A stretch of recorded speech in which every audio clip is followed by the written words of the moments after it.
ओम कल्याण मार्ग का पथिक 14वां भाग। बलिया में अंतिम 2 मास। बलिया में गया तो था अपने पास पुस्तकों की जबरदस्त तैयारी के मंसूबे बांधकर, और उपन्यास के लेख पूरा करने का विचार भी था। परंतु यह सब तो कुछ हुआ नहीं, उल्टी आवारगी बढ़ गई। जाते ही दारोगा हाफिज अली के बुलाए पहलवानों के दंगल देखता रहा। फिर गणित को ताक में रखकर केवल ऐतिहासिक पुस्तकों और उपन्यासों के देखने में ही समय नष्ट होने लगा। शाम को चक्कर काशी की अपेक्षा भी लंबे लगने लगे। बलिया में हिंदुस्तानी मुंसिफ और तहसीलदार के अतिरिक्त एक अंग्रेज जंट साहब अर्थात ज्वाइंट मैजिस्ट्रेट की भी कचहरी थी। रिचार्ड इवंस उन दिनों जंट साहब थे और उनको भी सायंकाल के भ्रमण का व्यसन था। मेरी उनसे मार्ग में भेंट होती। मेरे साथ अंग्रेजी साहित्य की बातचीत करते उन्हें प्रसन्नता होती, क्योंकि वहाँ उन दिनों अन्य कोई भी उनके विचारों के साथ सहानुभूति रखने वाला नहीं मिल सकता था। स्कॉट के वह भी बड़े भक्त थे और मेरी तरह ही अविवाहित थे। परस्पर औपन्यासिक भंग गाड़ी छानी जाती थी और शायर का यह कहना ठीक घटता था, खूब गुजरेगी जो मिल बैठेंगे दीवाने दो। इस बार बलिया में आनंद तो बहुत रहा और हवाई किले भी आश्चर्यजनक बनाता रहा, परंतु 2 प्रकार की हानि भी हुई।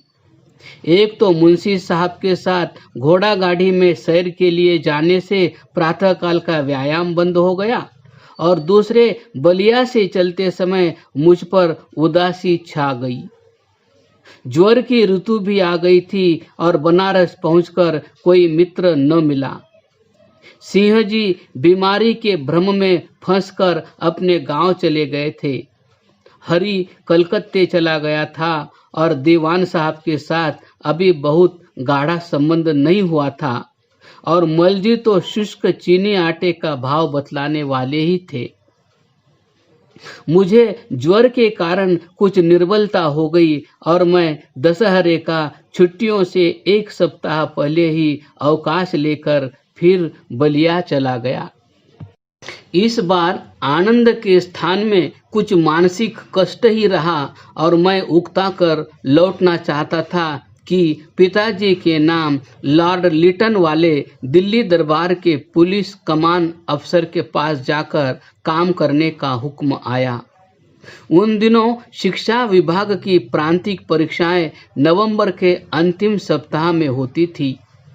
पिताजी ने मुझे आज्ञा दी कि परीक्षा से निवृत्त होकर मैं भी उन्हें दिल्ली में मिलूं, और यदि मेरी यह इच्छा पूरी हो जाती तो शायद उस जादूगर अर्थात ऋषि दयानंद के पंजे में फंस जाता, जिससे 10 बरस पहले माताजी ने मुझे बचाने का प्रयत्न किया था। परंतु मुझे तो अभी बहुत ठोकरें खानी थी, इसलिए डुमरांव पहुंचते ही पिताजी को तार मिली कि वह दिल्ली न जाएं, क्योंकि एक डाके के मुकदमे में उनसे सहायता लेने की आवश्यकता है। पिताजी बलिया लौट गए और मैं काशी पहुंच गया। काशी में अंतिम बार संवत 1876 के दशहरे से जून 1877 ईस्वी तक पाप सागर में डूबने की कहानी। निवास स्थान पर पहुंचते ही मित्रों के यहाँ चक्कर लगाया। सिंह जी अब तक गांव में थे और कोई मिला नहीं, क्योंकि दशहरे की छुट्टियां बाकी थी। मैंने अखाड़े में जाना और गंगा स्नान फिर आरंभ कर दिया। उसी स्थान में उस सरल पवित्र भाव के नाश के सामान पैदा हुए जिसे माता के स्मरण और पिता के जीवित दृष्टांत ने नास्तिकपन और आवारगी के भयानक समय में भी सुरक्षित रखा था। अभी 2 दिन कुश्ती की थी। तीसरे दिन प्रातः नियत समय पर गया तो अखाड़े में सुनसान थी।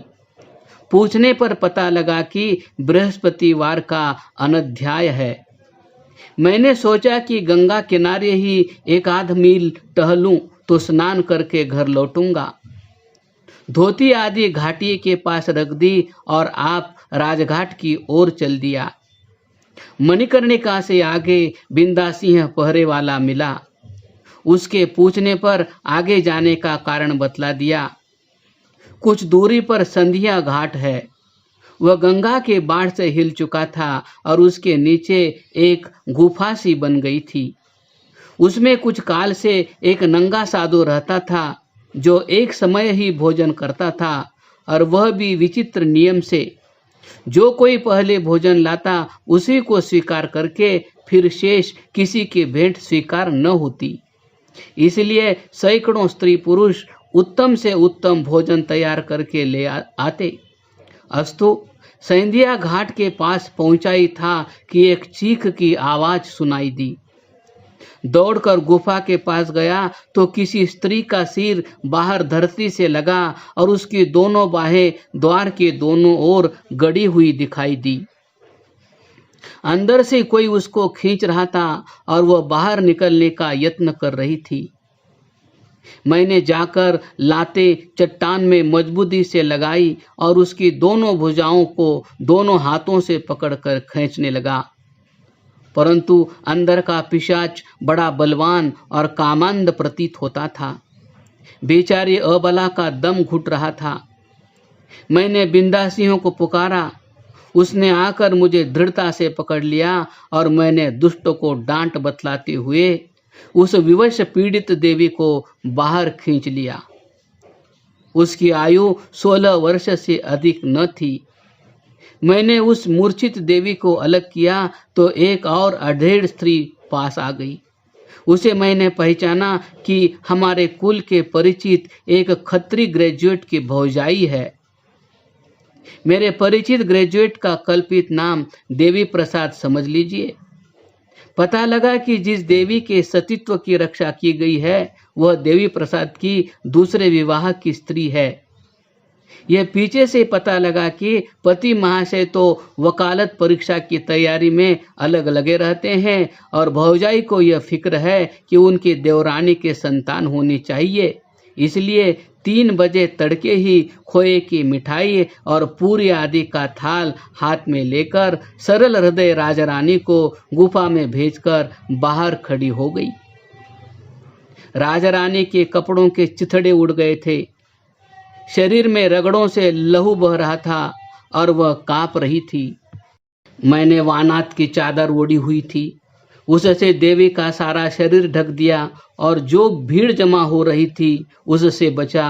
दोनों देवियों को घर पहुंचाकर देवी प्रसाद को चौकन्ना कर आया। घाट पर लौटा तो उस नंगे पिशाच को जूतों की मार पड़ रही थी और पुलिस के जमादार आदि आ गए थे। एक भली देवी की इज्जत का सवाल था। मेरे कहने पर उस पिशाच से नाक रगड़वा और यह प्रतिज्ञा लेकर कि वह फिर कभी काशी नहीं लौटेगा, पुलिस वाले उसे राजघाट से पार पहुंचाए। परंतु हिंदू समाज की विचित्र अंधश्रद्धा का मुझे उस समय पता लगा जब संवत 1881 ईस्वी के अगस्त मास में गाजीपुर जाते हुए मैंने बनारस ठहरकर उसी दुष्ट पिशाच को घाट के मार्ग में नंगे बैठे और स्त्री पुरुषों को उसकी उपस्थ इंद्रिय पर जल पुष्पादि चढ़ाते देखा। प्रयागदत्त जमादार को जब पूछा तो उत्तर मिला, अरे बाबू, धर्म का मामला ठहरा, अंग्रेज हाकिमों कतरा जात बाटे। इस घटना को मैंने अपने सरल पवित्र भाव के नाश का सामान क्यों लिखा? घटना तो मेरे मन और आत्मा को उच्च बनाने वाली थी, परंतु नास्तिकपन की लहर और पुराने अंग्रेजी उपन्यासों के विचित्र आचार शास्त्र ने मन की अवस्था बदल छोड़ी थी। मैंने आपको एक वीर रक्षक समझ लिया जिसने एक पीड़ित देवी की रक्षा की। अब उस अबला देवी को अपनी प्रिया की उपाधि मन ही मन में दे ली और अपने आप को उसका सदा का रक्षक कल्पना कर लिया। उन्हीं दिनों मेरे मामू महाशय ने मुझे कुछ कुछ मद्यपान का अभ्यास शुरू करा दिया था। अब तो मैं मद्यपवीर ड्रिंकिंग नाइटरंट का रूप धारण कर लिया।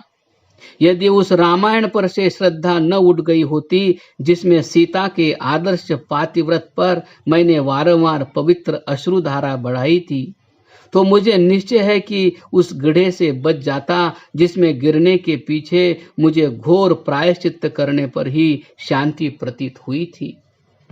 यदि अपने प्राचीन इतिहास पर श्रद्धा होती तो पीड़ित स्त्री जाति का रक्षाबंध भाई बनकर उनकी रक्षा का व्रत लेता, परंतु मैंने तो अपनी सभ्यता को जंगलीपन और अपने साहित्य को मूर्खता का भंडार समझ रखा था। फिर उनसे मुझे सहायता कब मिल सकती थी? 2-3 दिन बीत गए। मेरे पास के मकान में भोई बीबी के यहाँ एक संबंधी अपनी युवा पत्नी सहित ठहरा हुआ था। दशहरे के प्रातः विजयदशमी का नहान था। 4 घड़ी रात रहते ही मैं धोती उपरना बगल में ले गंगा जाने के लिए निकला। 2 कदम नहीं गया था कि एक युवा स्त्री भीड़ से घबराकर दूसरी ओर से इधर हुई। एक दुष्ट ने इधर उस पर हाथ डाला। मैंने देखते ही जोर से उसके मुंह पर थप्पड़ मारा और वह दीवार के आश्रय गिरता गिरता बचा। वह स्त्री घबराई हुई आगे जाने से डरती थी।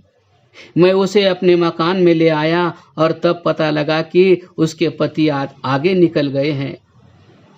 मैं उसे छोड़कर गंगा तीरे गया।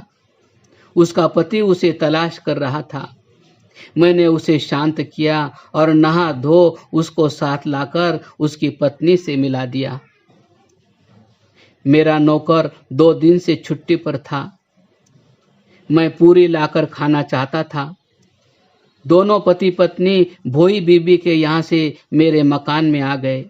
भोजन उसी महिला ने बनाया और हम सब ने खाया।